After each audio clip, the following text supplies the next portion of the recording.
Teleshikues të ALB UK TV, mirë mbrëma, mirë se vini tek Zeri I Diaspores.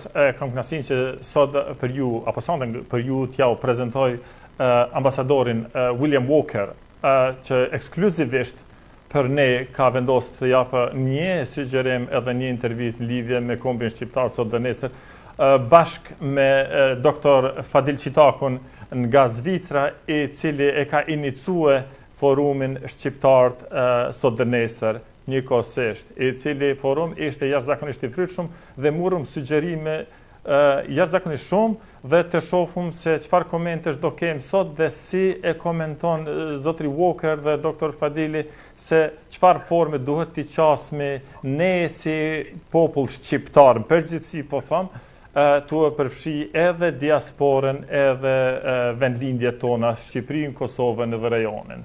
Mr. Walker, thank you so much for getting the time to talk to us. My pleasure. Mr. Fadil, thank you for having you. Thank you very much for inviting us. It's an honor to be at your show, and it's an honor to be together with Mr. Ambassador William Walker, who did so many things for our nation and for the humanity worldwide. So it's a great honor. Thank you. And at his age, he'll continue to do lots more, like he said. He always loved to talk about topics when it comes to Albanians. Mr. Walker, can you hear me? I can hear you clearly, loudly, yes. Brilliant, because there was a minute that I could not hear your presentation. So welcome to our program, Voice of Diaspora, which I believe you thought for a very long time of how to have somewhere where we can raise the voice and kind of involve diaspora more on doing better for Albanians. I think you have just described exactly what I've been working on now for a good number of years. I think the solutions for the Albanian cause in the homelands depends on the diasporas. I think the diasporas are the key to making things start going in the right direction in the homelands. You have done lots of work in Latin America, Central America, United States before you came in mission in ex-Yugoslavia to end in Kosovo. You've seen a lot. What made you connect so much with Albanians rather than anywhere else you've been? Well, obviously, my whole career, my whole life prepared me for going to Kosovo, which is where I've spent most of my time meeting Albanians. And the circumstances in Kosovo when I got there, as everybody knows, were very bad, very negative. The people there, 95% of the population, were living under very bad conditions. They were second-class, third-class citizens. They couldn't observe the human rights that they were entitled to. And then things developed very quickly, and things such as the Rachak massacre was something I personally witnessed and got involved with. And frankly, in the aftermath of that, I was treated very badly by the government in Belgrade, and I was treated extremely well by the Albanian population of Kosovo. And then during the war, when I was in Macedonia working with the refugees, and later when I came back to Washington and have worked with the diaspora communities of the world, I've come very close to being an honorary Albanian, I guess. And I'm very proud of that. Mr. Fadil, what do you think? What you can add to it, and how do you remember Mr. Walker and the things that evolved in ex-Yugoslavia during the time you probably remember well? Yes, sure. You know, so my wife and I kept watching CNN, and of course, just as everybody else, trying to help as much as possible, gather medications and money and whatever, you know, that this population will survive. And I remember as today seeing Mr. Walker, and I have to tell, as a scientist of leadership, There are few leaders actually worldwide, I would say, such competent leader as it is Mr. Walker, because, you know, great leaders, they have courage as well. And he showed a great courage, you know, to tell the truth. And in two models that my colleagues and I have developed about leadership, at the very top, it comes social responsibility. So Ambassador Walker showed a great social responsibility, showed a great integrity and honesty, and showed a lot of courage, taking risks which somebody else might not have been able to. So we are very thankful to have this great man in the whole world, not only in the Albanian world, but for the whole world, what he has done and is doing. It's a great role model, how one actually competent leader should be. So this is my opinion about that and about Mr. Walker. Mr. Walker, I remember like today in Rachak when you raised the voice for the crime, those, as you pointed, it was a crime against humanity. Do you remember that? How do you feel knowing that that was a turning point from a population that suffers so much to the population that actually gains support from the rest of the world and actually being removed the aggression of Serbia, then led by Milosevic, back and freed the whole nation? And today you're seeing them as a free nation walking and doing everyday business. Well, that is correct. And the way you've just described it is what I'm doing with my days in retirement. Among many things I do, right now I'm trying to finish a book which will be called Rachak, because for me that was a point in time when a lot of things came together. Not just the fact that I made a statement accusing the Serb security forces of a crime against humanity, but in other capitals of Europe, here in Washington, in Canada, there were a set of circumstances that just all came together. And I think the Rachak incident was sort of a spark that set off a fire, and NATO had to do something, and what they did was end up bombing Serbia. And that led to the liberation of Kosovo, and then that led to the independence of this new nation. And it's, you know, it's been around now for, as you say, for 12, 13 years. And when I go to Pristina, when I go to Peja, when I go to Prizren, you know, I see people living a normal life that is the same as people in the other parts of Europe live, the other parts of the world. And that is not the conditions they were living in when I arrived in Kosovo in 1998. Now we know that politics has changed so much since then, and it's almost 22 years now and 20 years since Milosevic was arrested in Belgrade. Lots in politics has changed within Serbia. I would not say that much, to be honest, but in Kosovo and region and also around the world. I remember that each time you went in Kosovo, every time you were questioned, you raised some concerns about leadership of Kosovo, the way they kind of leading the nation, and you said a lot. To our experience in Western world, when you criticize someone, technically you're helping them to improve. But in fact, in mentality of Balkans, they take it so personal. How did you find yourself criticizing them, and how did they respond most of the time? I have never been accused of criticizing people or political parties or government acts. I have never been accused of doing it for the wrong reason.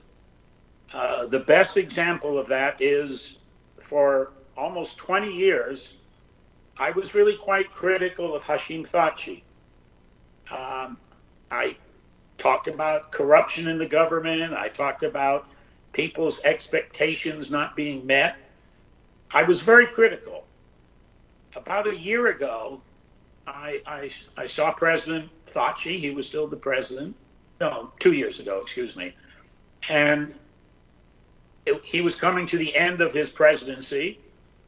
And I spoke a few words, almost an apology. I said, you know, Mr. President, I'm sorry I have been almost 100% critical of you and your government over the last years. And I want to apologize. And he was very, very decent about it. He said, look, we in the government of Kosovo, we Albanians in Kosovo, we understand, and President Thaci, understand that when you have been critical trying to help us improve. You've been critical for the right reasons. You're telling us where we're making mistakes. And that sums up for me what I have usually heard. Occasionally I will say something about a political party or a political leader or someone in the diaspora, and sometimes people will take it a little too personally. But when I make comments that are not very positive about what's happening in Kosovo or in Albania or in Macedonia, northern Macedonia, or Montenegro, I'm doing because I see things that I think have to be improved. And I think the vast majority of the people I talk to take it in that way. So I find a great deal of maturity among the people I talk to when I criticize them in the Albanian communities. I wouldn't take so much time about the Special Court of Justice, but what do you think about that? It's kind of been, we had the International Court of Justice in Hague, and then we have to, well, actually, in fact, seemed like they were forced to vote another one, which is clearly ethnically chosen court to only decide on Albanians, ex-KLA fighters, of how to deal with it. Correct. I went to the International Tribunal in The Hague for the Milosevic trial. And after that, I said, it was a very proud moment in my career when I was able to go and face that man across the courtroom and tell the court, what I thought about Slobodan Milosevic and his government and his security forces. The special prosecutor is a different story. And I was asked to give testimony, and I gave them a statement. I had very little contact with the KLA when I was in Kosovo during the war, when they seemed to think crimes were committed. So I had no knowledge to give to the court. But my basic problem with the court is what you just described, that it is a very one-sided court. It has to do with KLA fighters, including the president of the country, including the speaker of the parliament. And I look to Belgrade and I see some people there who were much more involved in some very, very bad things. And they are not being called to justice. And the person I give as the best example of that is Vučić himself. When I was in Kosovo, he was the Minister of Information of the Milosevic government. And he was spreading the propaganda around that Račak was a fake, that I was working for the CIA, and that's what I was doing there. And he's still in power, and even more power now in Belgrade. So I see the special prosecution, which has now been in place for a number of years, and it has taken them all this time to put together a case against 3-4 Kosovar Albanians. And I find it a one-sided operation. I'm critical. Mr. Citaku, would you like to raise a question, any question or comment about Switzerland or diaspora in Switzerland, or where you've been at that time? How the reaction was accordingly? Yes, we find it unfair, just as Ambassador said, and I even have written some papers about that as well, because just as Ambassador mentioned, we have many criminals in Serbia now who are free. Serbia has, regarding to some statistics which Professor Plama has published, they have killed 1,432 children, and nobody got actually charged about that. So yeah, this I have to admit that it is one-sided trial, and Europe should reflect actually, because we have real criminals in best positions, as Ambassador says, and the others as well got positions over there who have committed many crimes in Kosovo at the time. Going back to Mr. Walker, we are today in different geopolitics movements that are happening. How do you see the region of Balkans, where Albanians are kind of our land apparently is? What kind of effect do you think will have the movements that are happening if we are not ready to handle it and to face it? Well, I think we are still in a very delicate stage. I think, as I said, at liberation and at independence, certainly the Albanians in Kosovo, you know, they're putting together a new country, which is not always easy. The world is changing outside. The outside world is changing. You know, things here in the United States are very different today from what they were 20 years ago. You know, I think things are very delicate as to what's happening vis-a-vis the Balkans.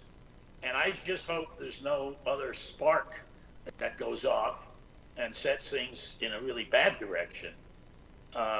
You know, everyone's talking about Serbia and the government in Kosovo negotiating a peace settlement. I think that would be a very helpful sign if it's a good peace settlement.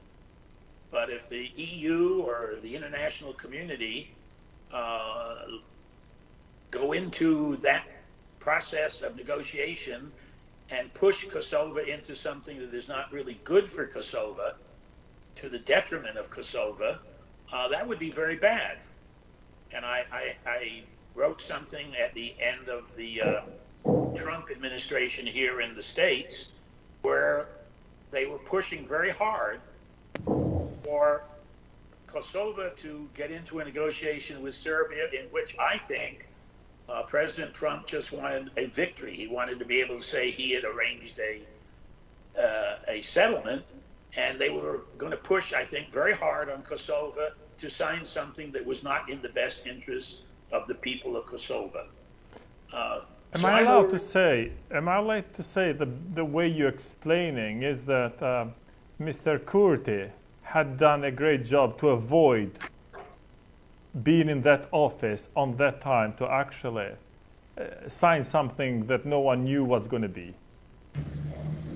Right, and I think that was one of the reasons that he was elected, that his party did well in the last elections, and why he's now the prime minister of Kosovo, because he did speak out, much in the way I'm speaking out, saying that, you know, a no deal is better than a bad deal. And I was worried at the time that the Trump administration was going to try to push Kosovo into a negotiated settlement that would not have been in the best interests of Kosovo. We know that some of the other countries in Europe and the EU look more favorably on Serbia than they do on this new nation called Kosovo. And I think the international community not only has made mistakes in the past, of which I've been very critical, but I'm worried they try to push Kosovo into signing something that is not in the best interest of this new nation. Albin Kurti, as I say, running for office in the last election, he was very strong on that point. And for that, I admire him. Was any time that you were asked for advice, or is any time you were asked for advice, whether it's from government of Albania or Kosovo? Have I been asked for advice? Correct. Yes, I haven't been advised. I haven't been asked for advice by the new government, by Albin, who I used to talk to regularly, but I haven't spoken to him in 3 years. The president, Vjosa, I haven't talked to her since she became president. But past governments, ministers, up to and including Hashim Thaçi, occasionally would ask for my advice, or when I went to Kosovo, they always wanted to see me, so I would go and meet with politicians to all the different parties and, you know, give my advice, whether they thought it was good advice or bad advice, or whether it was good advice or bad advice, I don't know. But, you know, yes, I've been asked for my advice a lot over the last 20 years. Not so much in the last 6 months or so. Mr. Citaku, how do you see the diaspora getting together based on a few activities that you have run on actually getting more involved in homeland since you are actually engaging lots with it? Yeah, bearing in mind that we have a lot of intellectual people now in our diaspora, it is really crucial need that we gather together. But this seems to be not very easy job. So we have run many conferences, you know, with politicians who are involved in Western countries, and they are really doing a great job. We have had the conference of scientists of the diaspora who are doing a marvelous job, and they have key position in the strongest competency and competition actually in different kind of countries such as USA, Canada, Europe here. So we have a lot of resources actually, but it seems it's not easy job to gather those heads together. And I'm very honored that Mr. Ambassador Walker, he joined us in the last forum of Albanian nation today and tomorrow, which we are trying to get some strategy that really bring us ahead. And I can see, and having followed his work actually as well, that we share the same mission, the same goals and objectives.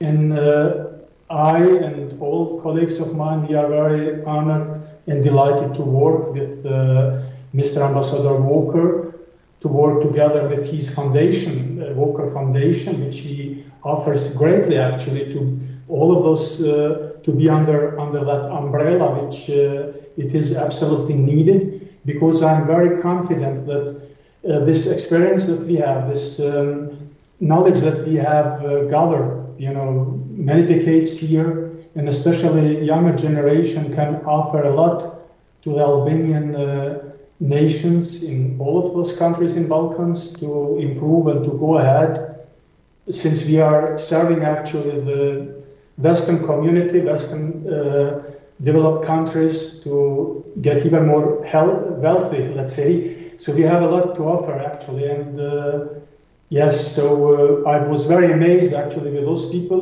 with whom I work. They all want to help, and but still, you know, mistrust is here. So the thing is, how can we build trust actually? And in 3 years lately, last 3 years, which I've been working with them, trying to gather especially scientists, I made a very good experience, because they are very busy people. But when it comes to help, you know, the humanity, they do help, all of them. So we are all ready actually to help the motherlands as well to improve. And we are very honored to have actually to guide us Mr. Walker, who is talking so loudly and so precisely how can we achieve that.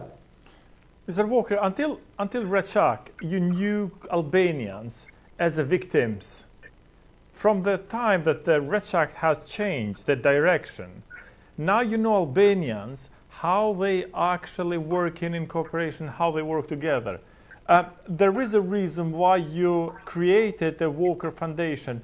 What do you want to achieve with it, and what do you think it's doable, and what was the reason? What have you found that we're missing something that we may kind of get under the same umbrella to move forward the nation? So instead of being victim, we can be someone who actually make decisions on table and helping other nations that are in similar situation.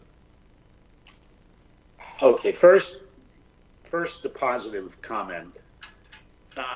Everywhere I go, within the diaspora, within the homelands, you know, there is one common thread that goes through all these communities, and that is a love for their country, a love for the Albanian culture, history, background. All the children I meet, wherever I go, Germany, the UK, Switzerland, the little kids, 3, 4 years of age, are being taught Albanian.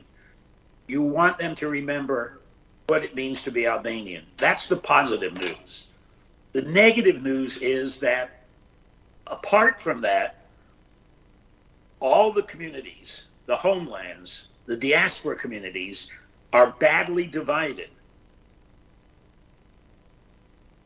Kosovo is divided into political affiliations, political parties. Everyone tells you they're with LDK, PDK, Vetvendosia, and that's very important to everybody. So they argue about politics. There's also, differences having to do with their economic situation. They has to do with political influence. The divisions are so prominent in the homelands. This is true in Albania itself. This is true in the communities in Montenegro and Northern Macedonia. And the problems in the homelands of divisions are replicated, are the same in the diasporas. If I go to London and meet with a number of representatives from the community there, the Albanian community, not just the Kosovo community, same differences. You are divided. Well, I'm from Albania. No, you're from Kosovo. No, you're from Macedonia. And there are obviously differences among people who come from different parts of the big nation of Albanians, but those differences should not get in the way of trying to make things better in the homelands. So the foundation that I set up a few years ago, it's mostly focused on Kosovo because I thought that's where I knew the most people and had spent the most time and was most connected to. And we've made very little progress, I must say. Every time an election comes up, all the divisions are amplified. And everybody goes back to being from the LDK, the PDK, Vetvendosia. And then generationally, young people have a different way of looking at what they expect of their country than older generations.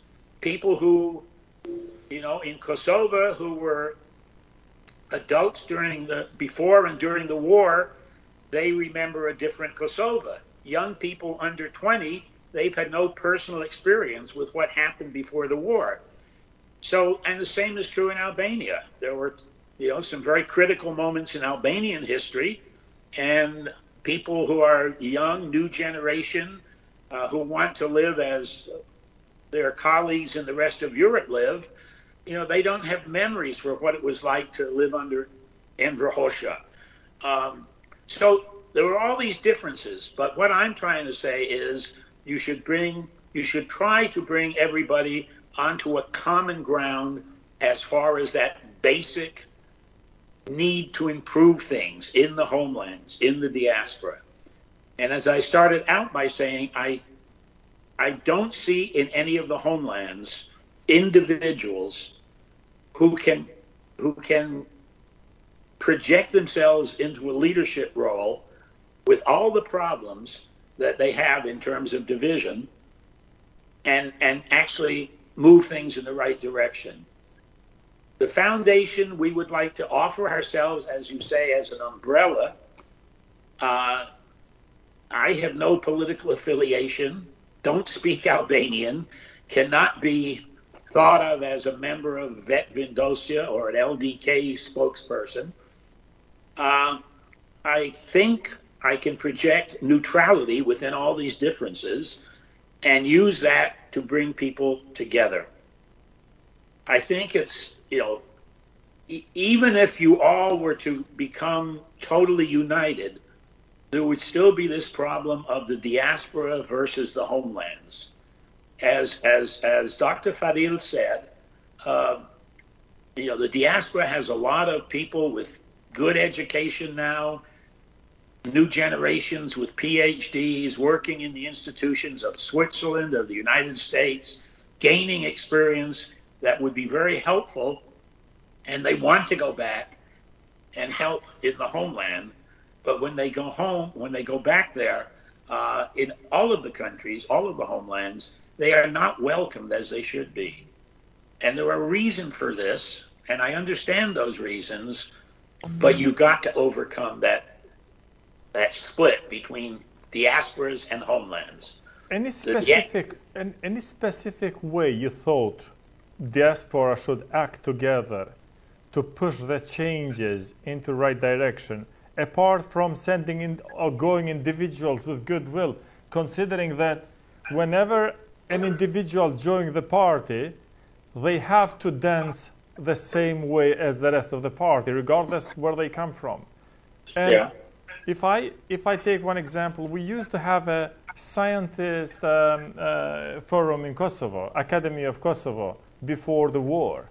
They were well organized, and unfortunately, now it exists, but it's so weak, they don't even have any kind of impact on any kind of decision, to my knowledge at least. Well, look, there's been any number of efforts that I am aware of over the last 20 years, trying to bring people together in the diaspora. When I first got back from Kosovo here in Washington, there was an organization called NAC, North American Albanian Council or something like that. I was made an honorary member of the board of directors. And the board of directors was made up of leaders from Detroit, Chicago, New York, all very, very serious men, no women that meeting. And I went to the first meeting, and they were so argumentative. I thought we were going to have a fight in the room. I thought I was going to witness a battle in front of me. And that organization fell apart a few years later, just sort of collapsed. Every time I go and talk to someone about the problems in Kosovo, and that you have to come together, etc., the solution almost is, oh, well, we're going to set up a political party, and we're going to attract people. We're not going to be the old parties. And I always look, Kosovo's got enough political parties. Even in northern Macedonia, the Albanian community has 6, 7, 8 parties. New political parties usually start with a bang and then they just collapse. I don't think those are the ways. The diasporas are very important in terms of the homelands, economically. I know in the terms of Kosovo, I always use this. I don't know if it's true, but it appears to be true, that half of the people that are alive who were born in Kosovo live outside in the diasporas around the world. And they send remittances home to their relatives, their families, the people who are still in Kosovo. And that money is very, very important for Kosovo, both for the families that receive it and for the nation itself. But the diaspora, in spite of its economic influence, in spite of its economic weight, the diaspora has nothing to say in terms of how the money, how the politics, how the economy of Kosovo is run. And when people come in from the diaspora to see what has happened with their monies, yes, their families are better off because they got those remittances, but there's been no general benefit for the country as a whole in terms of also getting advice on how to make things better. So I think the diaspora has to have representation politically in the parliaments of the various countries. I think that would help them get into the issues that are being voted on in the parliaments, where decisions are made as to how the country moves ahead. But again, in Kosovo, I am told, that we have to change the constitution. And the EU helped us write the constitution, and we're not sure what the EU would think if we changed the constitution. And my answer to that is, change the constitution. Constitutions are not a Bible. They are written to be changed as circumstances change. So I just, as I say, I went to London 10 years ago, and I had a great meeting with the leaders, people who I thought were the leaders. I was told were the leaders of the Albanian diaspora in the UK. And I was very impressed. There were professional men, there were academic professors and women. Very, very impressive group. And I was making these same sort of points back then, 10 years ago. And everyone I met at that meeting agreed with me. Said, oh, this is, we're going to do something. We're going to get back together with you. I never heard from him again. And this has been my experience in many of the communities of the diaspora I've gone to. As I say, there's a willingness and enthusiasm to do something, but once you get to the point of actually doing something, it falls apart. Mr. Citaku, you as an Albanian lived in diaspora, you kind of filled the diaspora. What do you think there would be a way around this? Because when there is a will, there is a way, obviously. Do you think there is a way to actually bring Albanians, instead of kind of talking about it, taking some actions? Yes, impossible is nothing. Even though it's difficult, we have to change the behavior. We have no other choice. We have to reflect and change, learn from the past, and we have to have another approach of leadership. I strongly suggest always that power should be shared, empowerment we call that. So we have to learn to work as a team for the matter, and it doesn't matter if it is Fadil or Mr. Walker or whoever we are, but we have really to focus on the issue. And I believe that the traditional way, which it is in Western countries, of course, here you have a lot of conflicts too, but if we focus now in the newest insights from the neuro leadership, from the science of leadership, it helps us a lot. How can we achieve great things and to share this power, because there is a power, there is knowledge, there is experience. Mr. Citaku, let me just raise one question. Please. We kind of know that in leadership, we always say we because it sounds good. Yes. But nevertheless, the direction of the boat, it has to be a captain who actually sits there and do it. Do we think, or do you think, have we ever found someone who actually can steer the boat into the right direction? Or do you think we should wait for individuals to come together, which rarely happen in group of people, especially if we are spread in the countries like this? I'll give first the word to Ambassador, and I will answer your question. Mr. Ambassador. Ambassador? Yeah, well, that I see is one of the problems I'm talking about all the time, is that you do have every place in the world has happened. It's not just in Albanian communities, Albanian-run countries, that, if a leader stands up and says, I'm here to guide all Albanians around the world, within 5 minutes, someone's going to stand up in some other corner of the Albanian cause and say, well, why are you our leader? You're with that party, or you're from that homeland.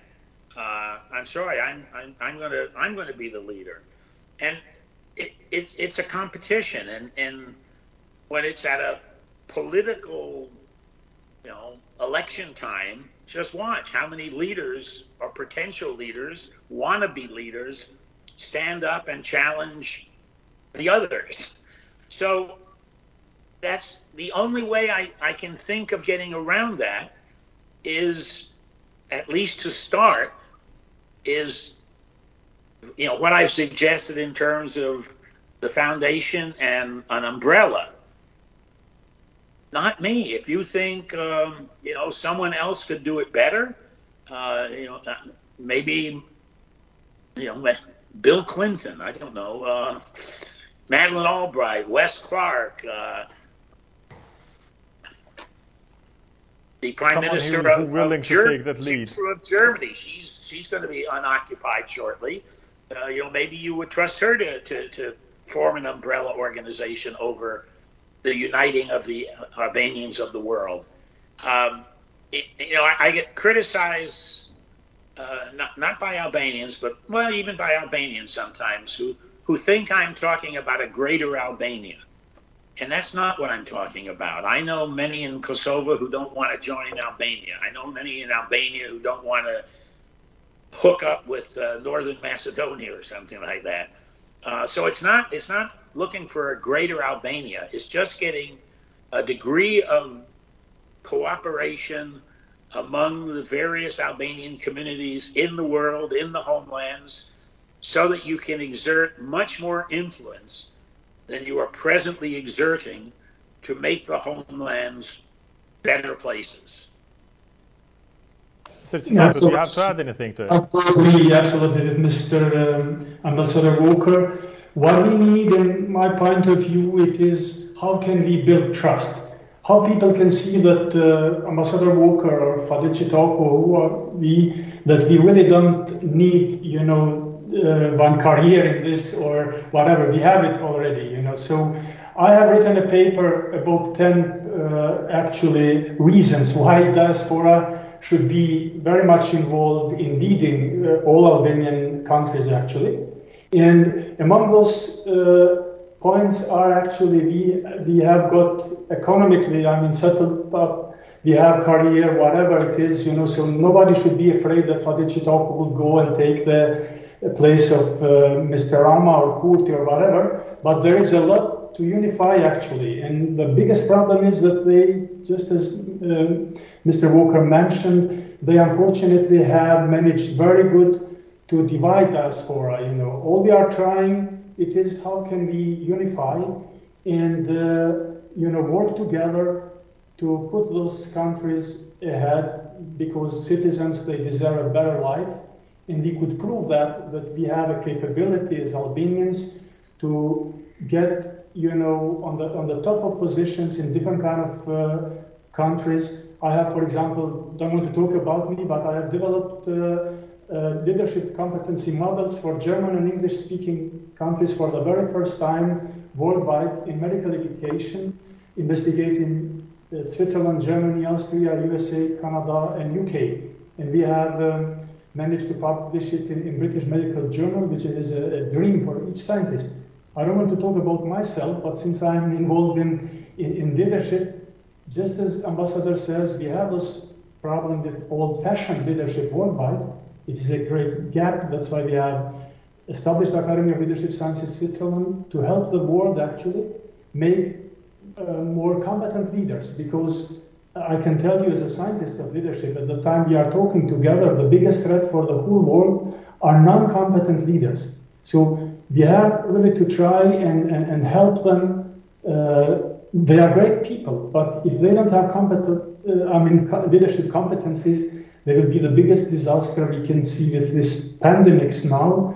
We weren't just able actually to handle this in this globalization. We were checking just for economics, but we didn't check at all about safety. So this is a problem, global problem. But I believe in Albanian world as well, community, there is possibility to gather together, and absolutely we are serving the whole world, you know. So as Albanians, we don't have any, God knows what intention, just as Ambassador mentioned, but we want, you know, those people in Albania and in Kosovo and all the regions, you know, to live a decent life as they deserve, and we can make as bridges actually between Albanian countries and Western countries. We have many of us involved in politics in Western countries, and they cannot wait to help actually. But all we need is really, I have written some papers, and what I say, we have to invest in building emotional intelligence and leadership competencies. It is absolutely needed, and we have expertise, and we have communication. We have to make very transparent that neither of us want to hold one flag and to say, hey, look, I'm a leader and follow me. It is a way around, you know. We can help with advising Mr. Ambassador Walker, myself, and many of us, you know, to achieve goals that are specific, that are valid, reliable, which really can be achievable, and not just talking about things which we never managed to put into the practice. Mr. Walker, during the war in Kosovo and during the changes in Albania, the world was watching and everyone knew what's going on more or less because it was everywhere in news. Nowadays, the world has gone into different directions, and do you think we are kind of sleeping into thinking that the world is watching us rather than doing individually what we can? And as an organization, as Diaspora, including the countries of homeland, to raise in different way and different perspective the voice of Albania around the world? Yes, like lobbying in some kind of different way. I take that point very, very seriously. And I would give the following advice. The world is different in 2021 from what it was in 1999. And with the events in Herzegovina, with events in Croatia, and then in Kosovo, yes, the Balkans were on the front page of the newspapers of the world, TV channels at night. That has definitely disappeared. It's very seldom when you hear anything in American newscasts about Kosovo or about the Balkans. You know, occasionally a headline comes out, you know, Hashim Thaçi selling body parts or something like that. These stupid stories that get attention. But at the same time that I say, you know, it's a pity that the world is not paying attention to the Balkans, and there are things that can start going wrong again. At the same time, I am critical of what the international community tries to do when they become excited about what's going on in the Balkans. And that, you know, what happened with the war in Kosovo, after the war, the EU, the United Nations wanted to go in and impose standards on Kosovo. We heard a lot about standards. You can't have independence until you meet the standards. And they imposed standards on Kosovo that were so much higher than the standards in France or the UK or the United States. So the international community, yes, I would appreciate it if they paid more attention to what was happening in the Balkans, but not if it brings bad advice. And that is what you've got to watch out for. You know, internationals came into Kosovo in the aftermath of the war from all the countries that wanted to help. And some of the advice and some of the things that were done were obviously beneficial. But they also imposed a lot of things on Kosovo that I don't think were particularly helpful.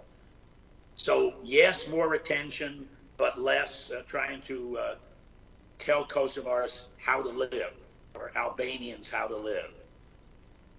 Albanians know how to live. Give them the opportunity to live like other Europeans and let them get to that point on their own. But do pay attention. Mr. Citaku, do you have to add anything to it, or should I?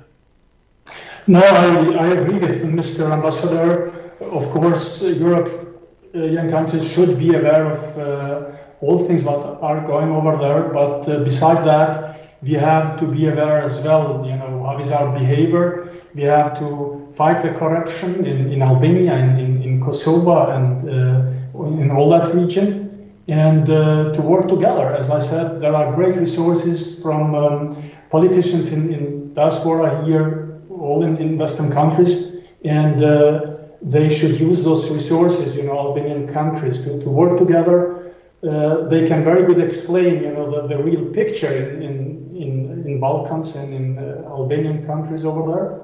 So on one side, of course, we expect from international committees, countries and whatever to help, but we have to be proactive ourselves as well. As I said, many of us are in the top positions. I've been teaching, for example, Swiss in higher education 22 years. So, I mean, I have one good image, and not only myself, many others too. So we should try, to give the real picture how it is there. But of course, that has to be justified, and corruption in all those countries has to be disappeared. Otherwise, it's impossible to go ahead. Absolutely, you have to give people what they deserve, and to reach something, it is a hard job, but this is the life. Mr. Walker, you mentioned few names like Bill Clinton, Tony Blair, and Wesley Clark, and others that you actually worked closely with them during that time that things happened in Balkans. I remember 30 years ago, if there was anybody to raise the voice for Albanians, whole Albanians will kind of try to fish where the news is so we can hear something about it. Today we have thousands of people that supported us and supporting us to continue. Do you think, under your umbrella, the way you're calling, do you think there is a chance we can, or you're trying to involve more of those kind of figures to help us to make a bit better and more impact? Why not new names which are coming up slowly now into new politics? Yeah, well, the people I named are names that come from my experience of 20 years ago. They're all out of power now. Bill Clinton, Tony Blair are no longer in important political positions.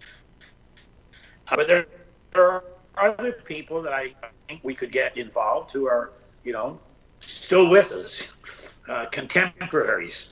And, there are people like that. I know a few people here in our Congress and in some of our academic institutions who, when I meet them, they ask me what's going on in the Balkans, what's going on in Kosovo. I think we could generate enough interest among today's Bill Clintons, today's Tony Blairs. I doubt that you can get those figures, back when I was there. Yeah, I mean, but there are many people, I think, who could be pulled into any effort that was made that did not look like it was going to help one political party or one part of the political spectrum. I would not want to get congressmen here interested to help, vet Vindosia, but to help Kosovo, absolutely. That's the kind of help that I think we could get from it. Other leaders, other non-Albanian leaders. I could not thank you for the comments. I could not go without asking you, what is your opinion about the initiative or Open Balkan, mini Schengen, different Yugoslavia, the way they're calling now that it's initiated by Edi Rama, Vučić, and Zaev?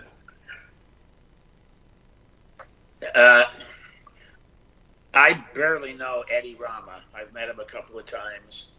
I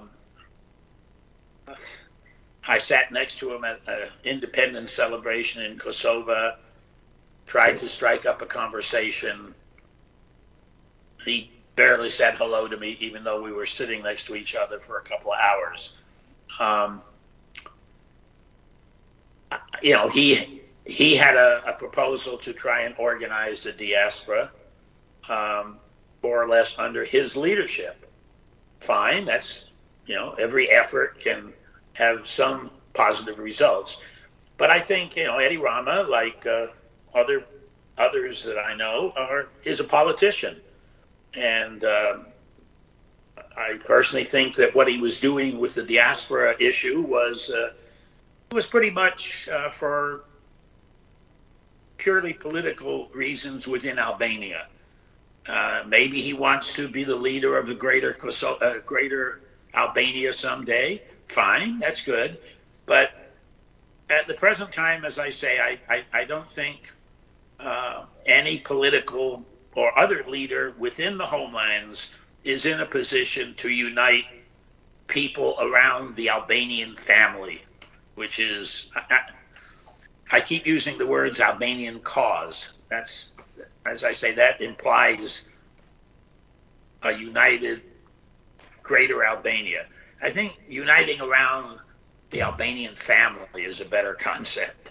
And I don't know of anyone in the homelands who I know or have heard about who is in a position to do the leadership that Dr. Citaku is talking about.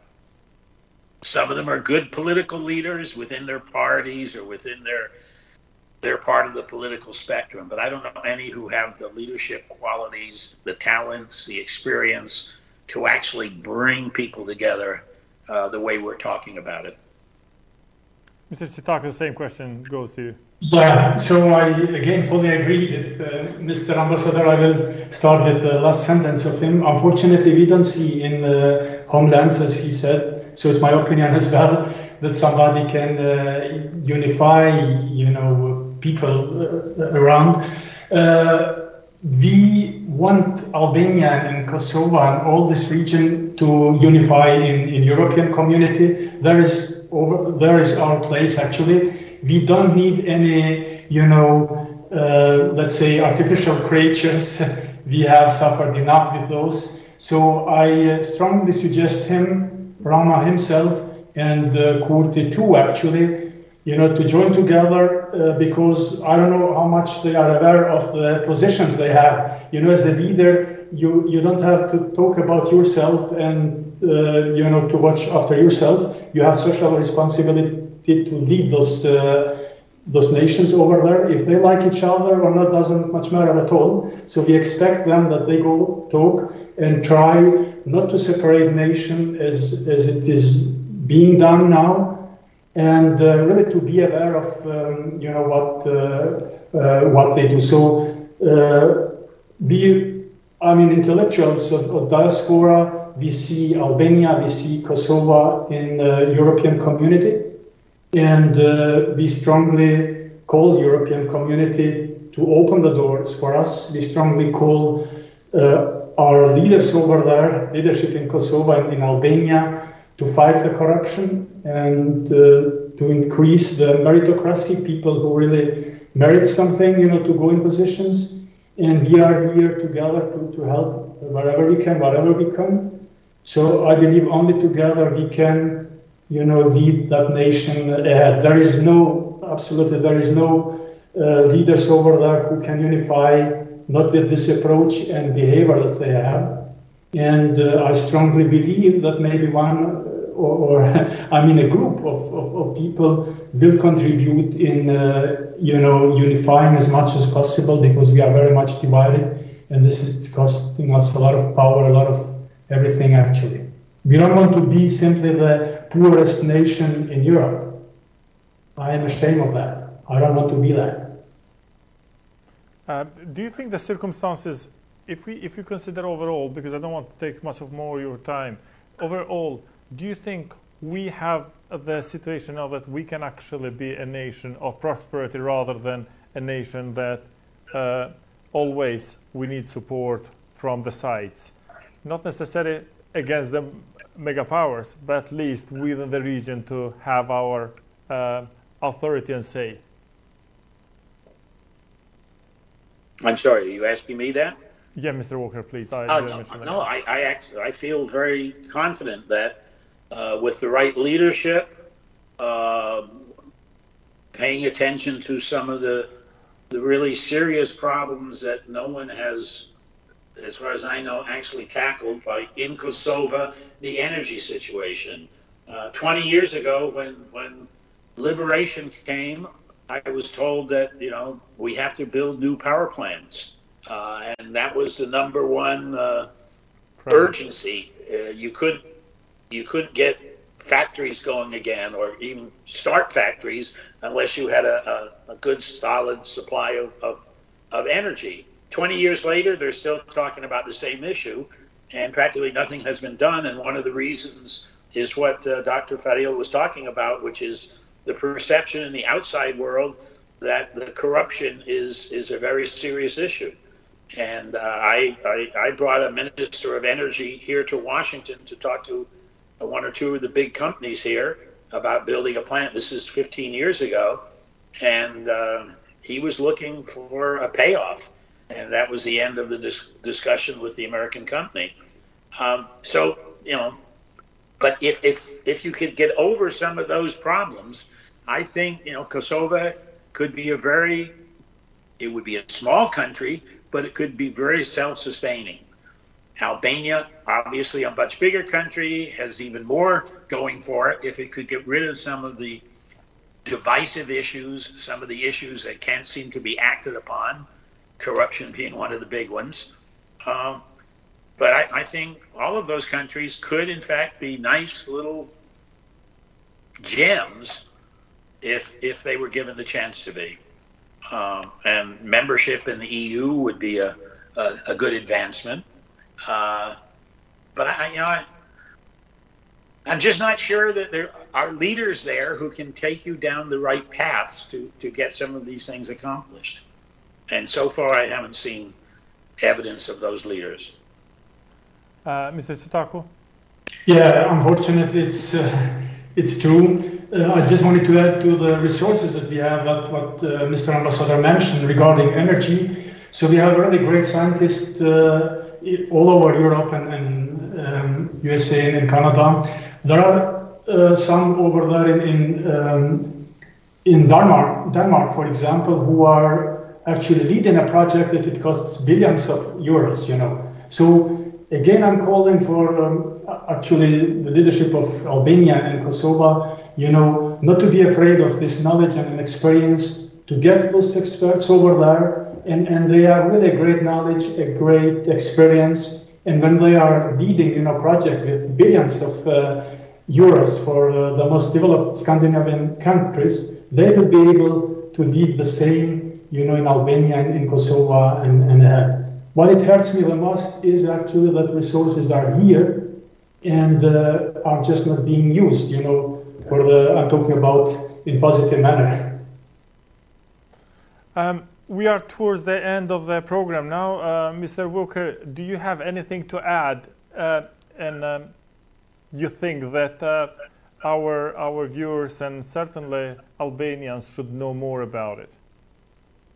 Well, I'm just hoping that what I said earlier about the new generations coming up in the diaspora, make sure you continue to teach them Albanian, teach them about the culture, teach them about what the hopes are for the Albanians in the diaspora, in the homelands.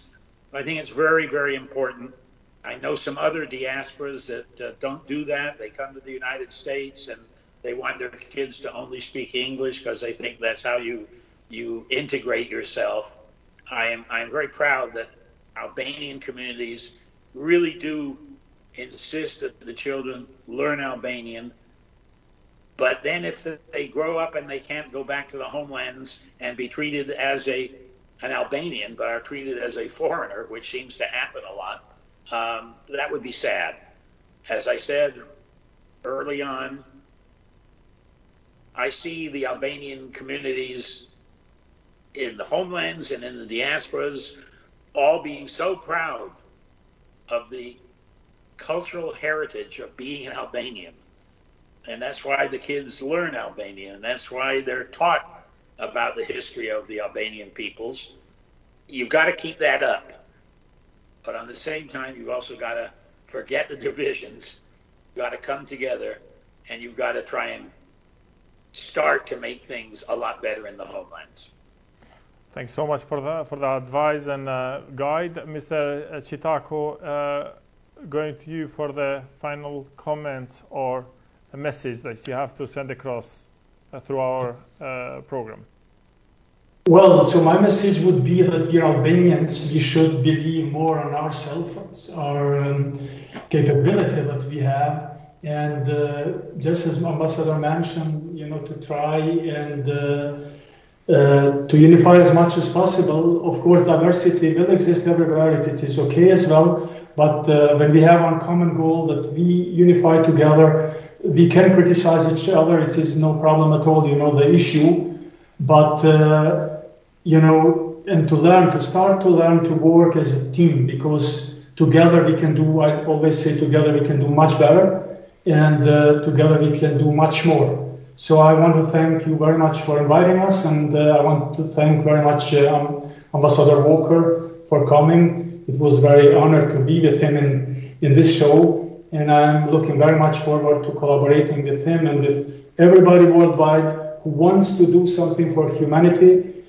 That people can evolve. We need competent leaders to help others to grow, and this is my aim and will work until I die, actually, that people can, profit as much as possible. Thank you, Ambassador, very much.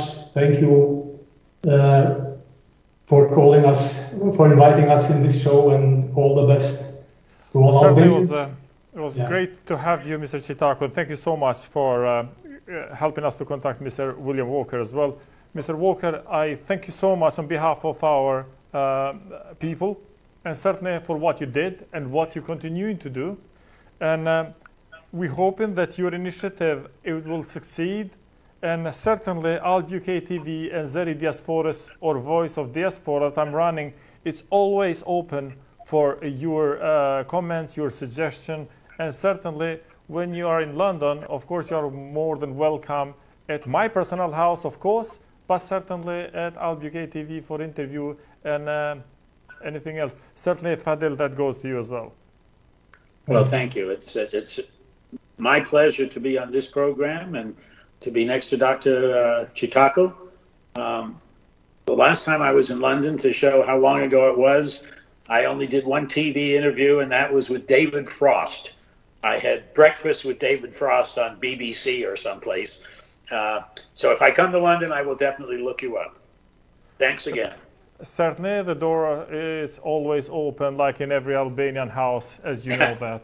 Mr. Citaku and Mr. Walker, thank you, and very privileged to have you on the show. Faleminderi. Thank you, Faleminderi. Thank you very much. Thank you. Teleshikues të ALB UK TV ishte ambasadori Walker, I cili ka bo gjithçka, edhe ne jemi mësua që emrin e Zotri Walker ta ndigjojmë gjithmonë vetëm prej periudhës së Raqakut. Me ju thonë të drejtën, kur lexoj biografinë e tij, ka një biografi jashtëzakonisht pasur, dhe jo rastësisht the Secretary General e zgjedh ato që të udhëheq një mision në mes Kroacisë së Serbisë, me sa mos gaboj, edhe për të vazhduar pastaj të monitoroj periudhën në Kosovë, ku edhe fjalët e tina, shprehjet e tina I japin një drejtim tjetër çështjes shqiptare dhe çështjes së Kosovës, ku nuk them që kemi humb pak viktima, po viktima do humb shumë më shumë në rast se fjala Zotri Walker në Raqaq pranë viktimave që u shprehin ngushëllimi gjithë familjes që kanë humb ato, e tha ato që e pa dhe e dëshmoj edhe njëherë para botës që një fjalë madhe mjafton për ta ndruar drejtimin e luftës dhe për ta ndihmuar viktimën në atë rast. Zotri Citaku, njëkohësisht e falenderoj për iniciativat që I ka marrë. Unë mendoj që kem udhëzim me boll, kem drejtim me boll. Fitoria luftës nuk është fitore e përgjithshme, fitoria e vetësisë apo shpallja e vetësisë nuk është e mjaftueshme. Ne si shqiptar, ne si Komb duhet të punojmë në vazhdimsi, qoftë individualisht, qoftë në format ndryshme, që të gjithmonë Kombin ton ta qesëm në një nivel që të krahazohet me kombe tjera dhe mos të jemë në anën e viktimes apo të kërkojmë lëmosh si të viktimizuar, po të jemi ata të cilët ke mundësi ta drejtojmë rajonin, edhe si pas gjitha historive, ne gjithmonë kemi qenë mbrojtës dhe jo agresor, dhe gjithmonë kur ne kemi qenë stabil, rajoni ka qenë stabil. Tani më, ne ju shërbejmë gjithë botës, po nuk e di apo i shërbejmë mjaft vendit tonë, si që tha edhe zotri Walker, jo për arsye që ne nuk dojmë, po për arsye se ndoshta nuk është krijuar hapësirë mjaftueshme që edhe ne ta bëjmë atë kontributin tonë përveç atij material. Unë, Sabri Agimin, ju falenderoj që gjetet kohët na përcjellni dhe në herave tjera sigurisht do sjell edhe një personal tjetër që do ngritë surprizë të ju, të cilët ju kërkoj të jeni bashkëlltar të mi në nxjerrjen e disa çështjeve që ndoshta jo shpesh i kemi pa. Ju faleminderit dhe natën e mirë.